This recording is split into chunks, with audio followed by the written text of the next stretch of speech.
Malawi Today.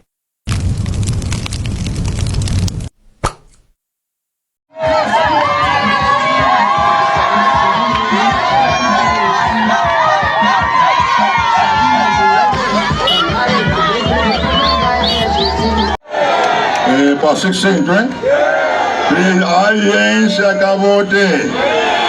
Osa le pena, osa toba kufoka, aye, no, some kabote, kapan pena, akufudi kama atenge, kabanjinga, kama pase, palado, gada nyuje malungo, matenge, audience, akabote. Kifungwa ife, zina zatu ni vote. Zatu ni vote. Tikale platonjo savora nesa ngazimeza chika 2020. Muko zamene ziko no lorongega ziko na pita pansi ko pya. Niko nani angali kuna kwaje wote. Baba yuko sapansi 193. Akuti Malawi ni number 2. Bantu akisoni kubantu antu ongeza kisoni. Debigoye antu andikisoni kwa ndinja alibe manyumba alibe juma akulepya kwa anaupita kusukulu alibe school fees.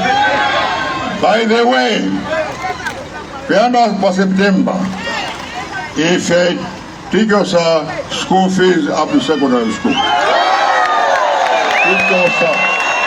Take us a measure. Kwa nibembela makolo onse. For September, tikakisa school fees. Nikazampela krowina. Ayi ni mwana pamuzi. Osampila ku school. Zatanai.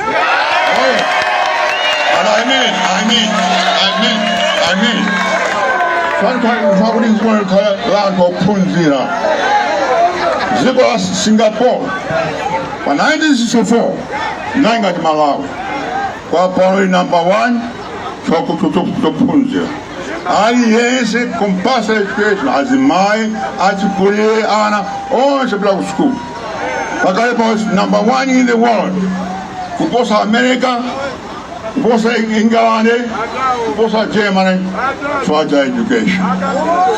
So in education, it's number 1 priority. We have the possible first. Church willing.